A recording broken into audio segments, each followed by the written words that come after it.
Everybody's good? Good back there, good back there. You guys over here good? Good? Okay. All right. Good afternoon. My name is Scott Spencer. I'm a lieutenant with the Montgomery County Sheriff's Office. We're here today for an update regarding the Sunrise Ranch incident that occurred in Montgomery, Texas. On August 29th at about 11 a.m., the Montgomery County Sheriff's Office was dispatched to the 18,400 block of Sunrise Pines in the Sunrise Ranch Subdivision. Upon arrival, deputies met with a female who stated that she had received concerning text messages from her ex-husband who was concerned that he was going to hurt himself. She also believed that the female in the doorbell ring video was her ex-husband's girlfriend. Deputies attempted to make contact with the male by phone and knocking on the door, but received no response. Due to the content of the messages received by the ex-wife, deputies forced entry into the residence and found the male in the back bedroom with a self-inflicted gunshot wound. The Montgomery County Sheriff's Office detectives responded to the scene and found evidence that the girlfriend is the woman in the video, including text message from the deceased explaining what happened. Detectives were able to locate family members of the girlfriend in the Dallas-Fort Worth area, and through those family members we made contact with the female. The Texas Rangers in the area yesterday met with the female and confirmed her identity, and she provided information that only the female in the video would have known. The female described her actions in detail that evening and mentioned items of evidence located in the residence that only she would know of. The female also described the restraints seen on the previous release video as restraints commonly used in private, intimate encounters. Due to the allegations made by the female of sexual assault, we will not be naming the victim in this case. We are confident, based on the totality of the circumstances and the evidence available to us, that we have identified the female in the doorbell video and that she is safe. At the time, I'll take any questions you might have. What's the identity of the man who killed himself? The identity of the male, his name is Dennis Ray Collins, 49. Do you have a date of birth on him? Yes, 7/31 of 69. Can you give us a sense, or especially viewers or people out there, about what this girlfriend was doing? That's the million-dollar question, right? Everybody wants to know, was she in distress in that ring video that we see? Was she running away? Can you give us any sense of what she was doing? Yeah, she was in distress. Obviously, the allegations are that she was tied up by Mr. Collins, and then so she went to seek help. And when she couldn't get help, there was actually 2 neighbors' doors that she rang. When she didn't get help at those neighbors' doors, she then returned to the residence. Did he bring her back to the residence? She returned to the residence. On her. On her. So at what point did she head to Dallas, or at what point? Shortly thereafter there, she got a vehicle and she's been in Dallas since. That same night on Friday? Yes, on that same night, or early morning Saturday, yes. So basically it was something sexual that led to something that she didn't want. Is it fair? No, I don't. That part of what exactly occurred up to there, but her allegations of sexual assault are being taken seriously, and those are being investigated right now. Mr. Spencer, I missed. So after she was seen on the video knocking on the ring, she went back to the house? After she knocked on another door in the residence, and then she went back to the house. And how long was she at the house? Before she left? Before she left, yes, sir. I don't have any. It wasn't long, but she left shortly after returning to the residence to head to Dallas. Do you have a time of when Mr. Collins killed himself? It would have been early yesterday morning, or after early morning before we got the call at 11. So somewhere between 7:30 and 11. At any time was she held against her will? Hang on, just say, go ahead, Sophie. I know neighbors were asking about the back window that looked like it was busted out. Was that from authorities going into the home? I don't think the window wasn't busted out. The screen was removed from the window, and I don't know if that was by the deputies, so they could see into the residence to see if this gentleman had, was hurting himself or had already hurt himself. So that was not busted out by us. Was she injured? During which time? I don't have that information right now. She's pretty upset. She's very distraught about this. She's embarrassed. She's upset. She's in shock that this has come to this. So we're giving her time, and we're talking to her and staying in communication with her to get further details and more details exactly what all happened. Yes, ma'am. Are you surprised by the massive interest in this? No, not at all. I mean, this is. Looking at the video itself, it's alarming how, when you see somebody come up to the window, up to a door at 3 o'clock in the morning in those conditions, absolutely not. And I think it's great that the public, and not only the public, but the world took interest in trying to make sure that she was safe. The outpouring of prayers that she was found safe was great, and I think that's a good thing for for the whole world. Did she make any attempt to contact authorities? If she was in distress, she went to 2 homes, but then returned back to the home of the incident. Did she make any attempts to talk to you guys before fleeing to Dallas? As far as I know, that's exactly what I have. I have no other intent that she did. Now, again, our in-depth interviews with her are going to continue, which more information may be brought to light there. But again, all I have is right here what we've given you today about our conversations with her. Was she being held against her will at any point? I don't know the in-depth details that occurred. I know that Mr. Collins used the restraints on her, and then after that she was able to break free. Then she was able to go get help, and then she was out. How long she was tied up, or if she was completely tied, those are details that we just don't have yet. How long has she been there, do you know? And where? Staying at that residence? The total that both were probably about 4 months total. Together. We know that they've been renting it for 4 months, so we're believing that's why neighbors didn't recognize them, or they hadn't been from the area that long, so they're renting the house for 4 months. And why did he commit suicide? He committed suicide because he knew that this, in his notes, the details of what were there, he obviously is extremely upsetting about what has occurred.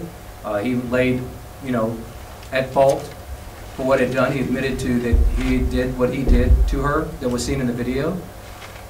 So I think that played a total or circumstances into him committing suicide. And you said he admitted to what he did. Can you just shed some light on what exactly he said in the text messages? We can't go into detail about the full length of what's in the text messages yet. As we continue the investigation, we won't want the details of those getting out, which could compromise the investigation. As you're all aware, and we're here, this gathered a lot of attention, so we're wanting to make sure we're very thorough without putting stuff out there that could compromise the investigation. Do you expect any criminal charges ever to come? No, well, right now, no. The gentleman that this happened to, or unless the investigation is ongoing, that Mr. Collins is deceased. So. But there's nobody else that's at this very beginning, still at the very beginning, we just started this investigation, this aspect of it, yesterday. During this 4 months, he has a history of sexual assaults? I did not run his history yet. Are there any details with your interview of the female subject? No, preliminary? We can't give the details of that out. Anything that could identify her, that could put her through embarrassment or any aspect of this, we're not willing to share that. During the 4 months that she was there, was she allowed to leave, come and go as she pleased? Yes. Yes, this was a boyfriend-girlfriend relationship that other people knew her and knew them and knew they were in this relationship. So was she aware of the media attention that was surrounding this video and that it involved her in any way? I don't know that for a fact, but I find it hard to believe that she didn't. Yeah. And was he aware of the video? Yes, he was aware of it. Yesterday you mentioned that in the suicide note that he left behind, he mentioned that video. Can you go into detail as to what he described? Fortunately, I can't. I can tell you that he did mention it, yes. Did he identify her specifically in that note? Like how'd you come across with her identity at that point then? How we got to her identity? Was it based off that note? Did he name her specifically? Yes, in the note, yes. Or in the note or different communications at one point in time. I can't remember if it was in the note or if it may have been in a text message, but it was in some form of communication it was mentioned. Lieutenant, do you believe the video led to his suicide? It's hard to say. I mean, suicide, unfortunately, it's an ugly thing that doesn't need to be. We need to be able to address those issues with suicide and get in front of those and talk about suicide and say that it's okay to not be okay, but I can't speculate or get into his mind about, everything surrounding why he did what he did. Was the girlfriend pregnant? That part I don't know yet as well.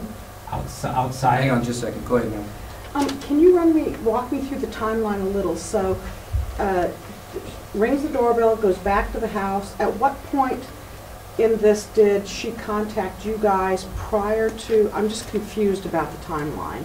She didn't contact us. We contacted her. She rang the doorbell that has been seen, the video doorbell. She then went and went to another neighbor's residence. After not receiving any answer at that residence, she then returned to her residence. And then she left from there to go to Dallas. Okay, and then you didn't get in touch with her until after? Until the investigation into the shooting with Mr. Collins. Go ahead. This has garnered international attention. Have you guys been bombarded with other missing cases of people who think, this looks like my sister, this looks like my girlfriend who's missing? Have you guys been bombarded by extra missing cases around the country, around the world that unfortunately gave hope to other people? Yes, and unfortunately for those people, it did give hope to those people, and I wish it had a different ending for some of them, but yeah, this is unfortunately, it's not a missing persons case, which, you know, posed some of the problems in us looking up, but those, we did receive numerous, I couldn't even give you a number, but it was a lot of comparisons, reference to missing persons, not just locally or here in the United States, but also internationally. The detectives were in contact with each one of those law enforcement agencies to find out similarities between those victims and ours, to try to find out, and that required a lot of manpower and time, but it was worth it. Was she aware of this video being out there?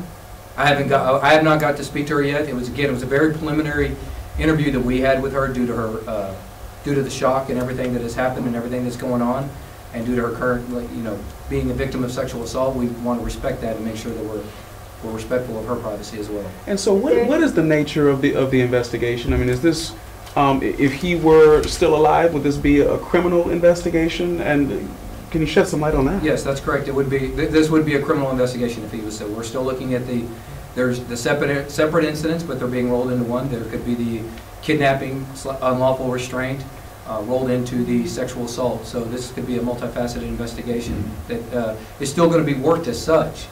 Even though he's not here, we need to get closure for everybody involved in this case. Any idea how long the two had been together, or is there any indication that this had been going on for a long time?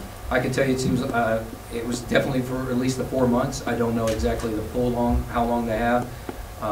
The ex-wife obviously was extremely upset, so we couldn't get any details there with her. And then obviously the victim herself was upset as well. So that will be part of the timeline that the detectives will be working to establish.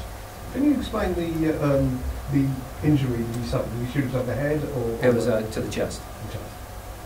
Advice to people, just in general, about answering those types of incidents, because some people feel that it could be a scam, they might be attacked.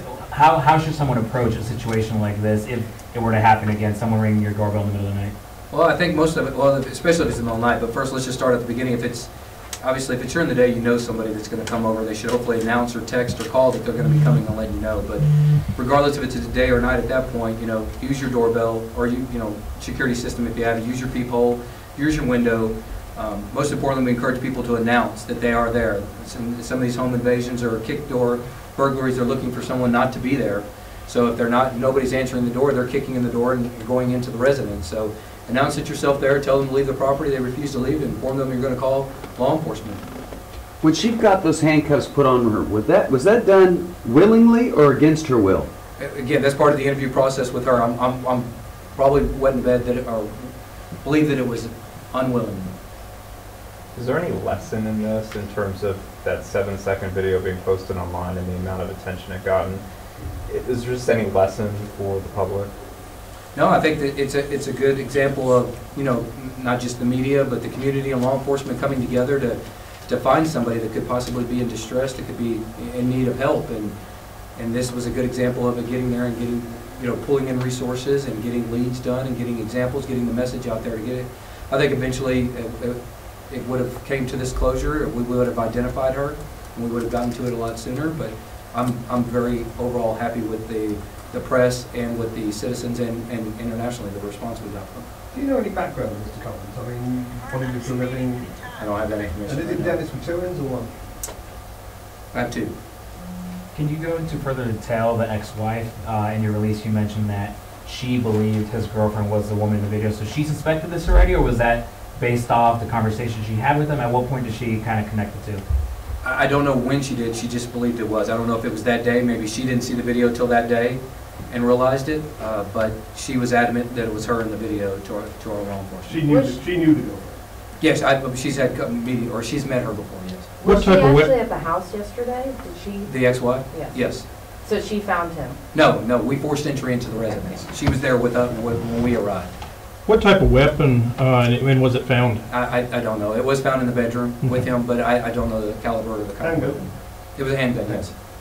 There's no reason to believe that the girlfriend knew the video was out there for days but didn't contact law enforcement, or you don't know that? I don't know that yet. Again, that's part of our in-depth interview with her that we're going to be able to, we need to go into further with. Okay? All right. Thank you all for your time. Thank you. Lieutenant Spencer, are you planning on releasing? Typically we don't in those situations. I'm sorry. I mean, I've got to have a law enforcement, like a suspect or we need to locate it or not. I don't know, but not a suicide.